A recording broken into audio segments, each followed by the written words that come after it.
কাটোয়া হাসপাতালে স্বাস্থ্যমন্ত্রীর surprise visit. ১০০ শয্যার word দ্রুত চালুর নির্দেশ, বিশ্ব বাংলা লোগো সরানোর নির্দেশ। যাদবপুর নিয়েও মুখ খুললেন মন্ত্রী। সারপ্রাইজ ভিজিটে শনিবার সকাল ১১টা নাগাদ কাটোয়া মহকুমা হাসপাতালে পৌঁছান রাজ্যের স্বাস্থ্যমন্ত্রী। শুক্রবার রাত পর্যন্ত পূর্ব বর্ধমানের একাধিক স্বাস্থ্যকেন্দ্র পরিদর্শনের পর এদিন হাসপাতালের বিভিন্ন বিভাগ ঘুরে দেখেন তিনি। চিকিৎসা পরিষেবা, পরিকাঠামো এবং রোগীদের সুবিধা নিয়ে আধিকারিকদের সঙ্গে কথা বলেন। দীর্ঘদিন ধরে চালু না হওয়া ১০০ শয্যার ওয়ার্ড নিয়েও ক্ষোভ প্রকাশ করেন স্বাস্থ্যমন্ত্রী। এখানে নতুন G+3 বিল্ডিং আছে। দুঃখজনক ব্যাপার, প্রধানমন্ত্রী শ্রী নরেন্দ্র মোদীর পয়সায় এই পুরো বিল্ডিংটি তৈরি। যখন আমাদের উল্টো দিকের বিরোধী দল, যেটা এখন, তারা শাসক দল হিসেবে ছিল, আপনাদের সাংবাদিক বন্ধুরাও ছিলেন চুপ। এই G+3 বিল্ডিংটা পুরো তৈরি করেছেন প্রধানমন্ত্রী। ভেতরে ভর্তি বেড, গদি, মেশিন, টেবিল, চেয়ার, লিফট, পাখা, সেন্ট্রালি এয়ার কন্ডিশন। চালাতে দেননি একজন প্রতিবাদী, যা সাংবাদিক পাইনি কাটোয়া থেকে। আমার কাছে খবর, আমি করতে গিয়ে শিলতহানি কেসে পড়েছিল, সে তারও প্রতিবাদী বা বাকি প্রতিবাদী সাংবাদিক কোথায়, যার আমার মনে হয় না কেন। আমি স্বাস্থ্য পরিকল্পনা, স্বাস্থ্য সংগঠন, স্বাস্থ্যের যেটুকু রাজনীতি আছে তার সঙ্গে ওতপ্রোতভাবে ৩৫ বছর জড়িত। কেন্দ্রের অর্থে পরিকাঠামো তৈরি হলেও কেন এখনও ওয়ার্ড চালু হয়নি তা নিয়ে প্রশ্ন তোলেন তিনি। দ্রুত ওই ওয়ার্ড চালুর নির্দেশ দেন হাসপাতাল কর্তৃপক্ষকে। এছাড়াও হাসপাতালের ওপিডি টিকিটে এখনও বিশ্ববাংলা লোগো ব্যবহার হওয়ায় আপত্তি জানান মন্ত্রী। অবিলম্বে লোগো সরিয়ে ফেলার নির্দেশ দেন হাসপাতালের সুপারকে। এটা আমি সুপার সাহেবকে বলবো অবিলম্বে এই জিনিসটা বন্ধ করতে।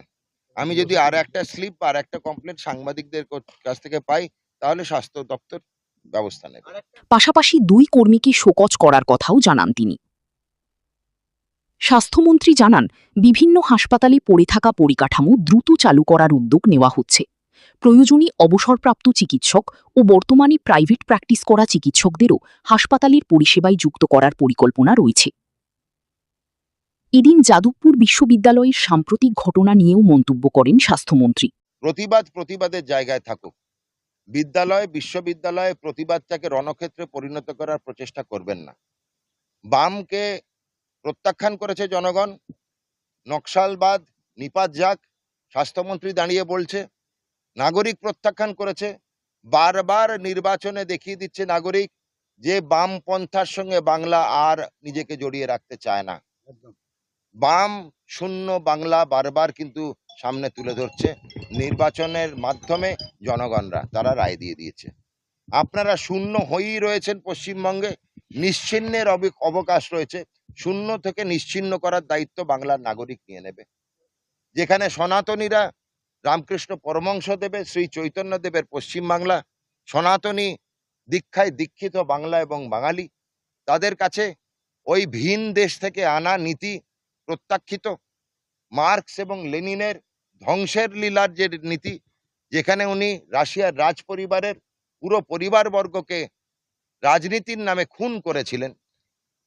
যেখানে মাওবাদ দেখেছি চায়নায়, যেখানে ট্যাঙ্কের সামনে তিয়ানানমেন স্কোয়ারে একটি যুবককে হত্যা করা হয়েছে। সেই হিংসার রাজনীতি ভারতবর্ষতে নেই। ভারতবর্ষের প্রায় সবকটি রাজ্যে, ২-৩টি ছাড়া, ভারতীয় জনতা পার্টি। পশ্চিমবঙ্গে ২/৩ ভোটে আমরা, সিটে বিধানসভায় পশ্চিমবঙ্গে আমরা।